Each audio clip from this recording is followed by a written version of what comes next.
Welcome to professional career development চ্যানেলে আপনাদেরকে জানাই স্বাগতম, শুভেচ্ছা, অভিনন্দন। আজকের সেশনের বিষয় হচ্ছে ফাউন্ডেশন অব রিসার্চ মেথোডোলজি। আপনারা জানেন যে রিসার্চ মেথোডোলজি একটি গুরুত্বপূর্ণ পার্ট গবেষণালব্ধ বিষয় পরিচালনা করার ক্ষেত্রে। আজ আছি আমি Ashim Kumar Saha, freelance contract researcher and sociologist. আমরা এখন মূল সেশনে যাব, তবে মূল সেশনে যাওয়ার আগে আমরা ছোট্ট একটা ভিডিও ক্লিপ দেখব।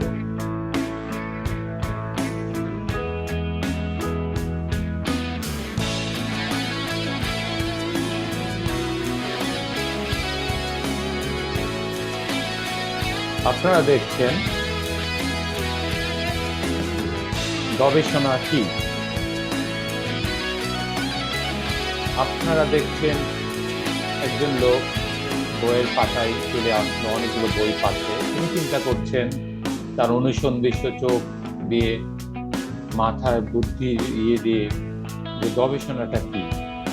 তিনি কিছু বাইনোকুলার এবং অ্যান্টার্কটিকা মহাদেশে দাঁড়িয়ে তিনি দেখছেন আসলে গবেষণাটা কিভাবে করা যায়। তিনি এক্সপ্লোর করার জন্য বিভিন্ন খাতাপত্র চিন্তা ভাবনা করছেন, তিনি খোঁজার চেষ্টা করছেন। তাহলে আমরা বলতে চাই গবেষণা বিষয়টাই কি, আসলে গবেষণা আমরা কাকে বলছি। অনেক চিন্তা ভাবনা থেকে চিন্তা করছে যে গবেষণার অতল গহ্বরে যেতে হলে আমাকে অনেক কিছু করতে হবে। তিনি মনে মনে চিন্তা করছে পৃথিবীতে অনেক রোগ শোক, জরা ব্যাধিতে অনেক লোক মারা যায়, বিভিন্ন অ্যান্টিডট, ভ্যাকসিন, মেডিসিন তৈরি হয়। এগুলো কিভাবে তৈরি হয়? অর্থাৎ এগুলো সবকিছুর পিছনে কিছু ঘটনার অন্তরালে কিছু গল্প গাথা থাকে, অর্থাৎ কিছু ক্লাইমেক্স থাকে। ঠিক সেই অনুপাতে তিনি চিন্তা করছে এগুলো নিশ্চয়ই গবেষণা মাধ্যমে হয়। সেক্ষেত্রে অবশ্যই জ্ঞান প্রয়োজন, অভিজ্ঞতা প্রয়োজন, বিভিন্ন ধরনের এক্সপেরিমেন্ট, বিভিন্ন ধরনের ইনভেস্টিগেশন, অনেক কিছু রয়েছে।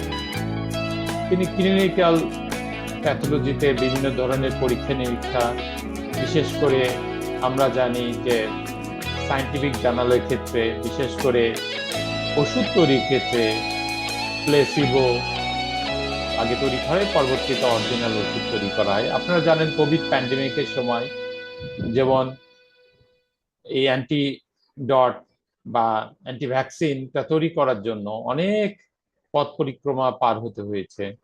কারণ রোগটা কিভাবে স্প্রেডিং করে, বিস্তৃত করে, কিভাবে শ্বাস প্রশ্বাসে ক্ষতি সাধন করে, এক্ষেত্রে অনেক গবেষণা হয়েছে ল্যান্ডসেটে, আপনারা জানেন।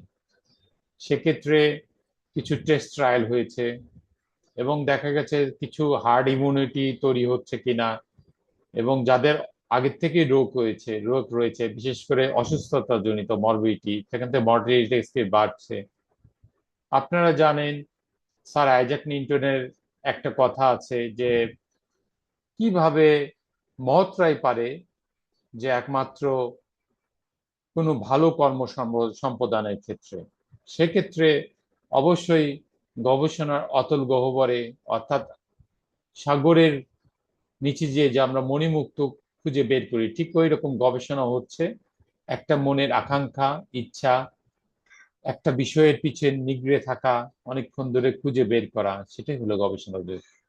ধন্যবাদ সকলকে পার্ট 1-এ থাকার জন্য।